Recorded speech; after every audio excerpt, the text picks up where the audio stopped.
straight foot lock. Let's take a look at this often misunderstood submission, okay?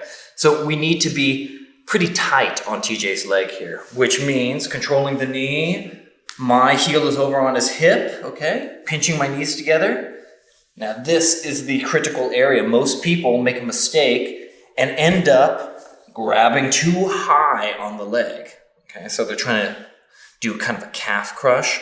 That's not what we're going for. We need to slide back. See how I lock out? That's how low we need to be for the straight foot lock.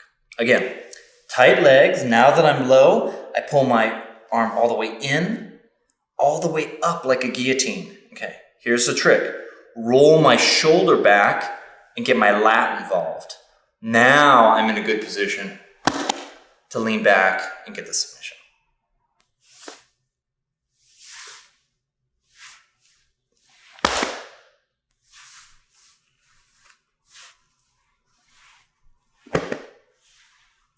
So what if the straight foot lock doesn't work? Well, we have another alternative, and it's really easy to get into because all I have to do is switch my arms. So I go from my original straight foot lock position, switch my hand. I'm gonna move it in while the other one is still there. Okay, so there's overlap.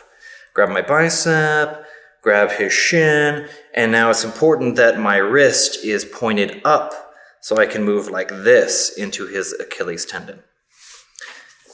Here, slide that over, grab, I'm nice and low, I lean back with my lat, and then get the submission.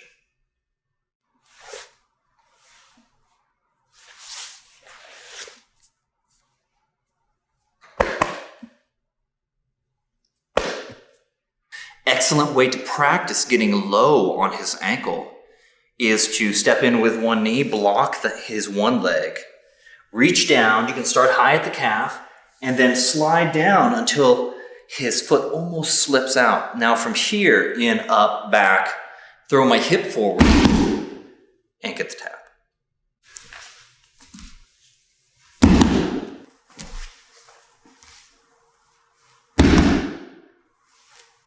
TJ's hips move when I go for that foot lock. So to pin him down, I can also step on his thigh, locking out his hip through his femur, then shoot down and go right to the submission. The footwork to get into the heel hook is pretty straightforward. I isolate one leg, I push one out of the way, step underneath his other hip, okay? I hug his knee with the same hand that picked off his ankle from my hip, hug that knee, and then I roll over to the side immediately. I don't want to be too extended with my hips. This is a common mistake. Bring my hip in very close to his so my heel is pulling to my butt. Now I have to reach back. Don't try to get it blind.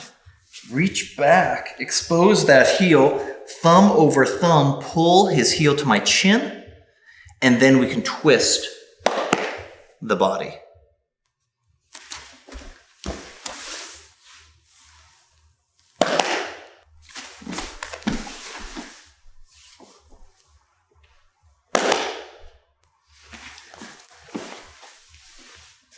Going for the heel hook, maybe I can't get it. We always have another option. I move back to a center position here, release his heel by throwing my hip up, pass that off, okay, and now I have an inside heel hook. Very powerful, be careful with this. I don't like that. I can always throw that over. Go for the heel hook again, very important, to move back to the center before passing it off and then coming into our submission.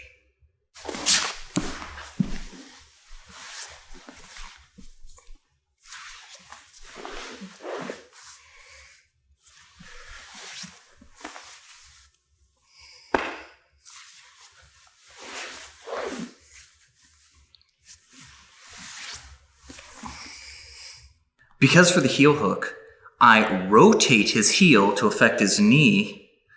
He is going to rotate in the same direction so that my technique is ineffective. So if I start going for it like this, TJ rotates out. I go for the heel hook, I open my legs because I know he's going to rotate, and then I clamp back down. Okay, my hip is right where his knee is, and I go right into a knee bar.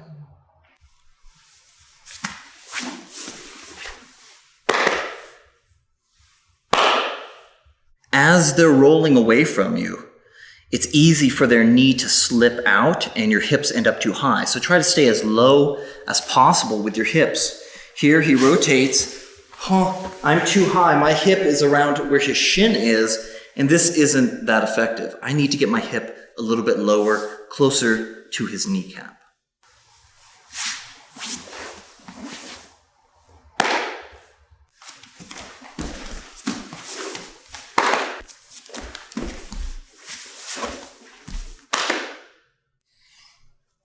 Now the same thing applies for the inverted heel hook. Guys will try to roll out, and rightly so, because this is pretty dangerous. So I'm up, I'm going forward, he rotates, I open my knees, and then clamp them down again. If everything works out, this goes behind my armpit for an extra tight submission.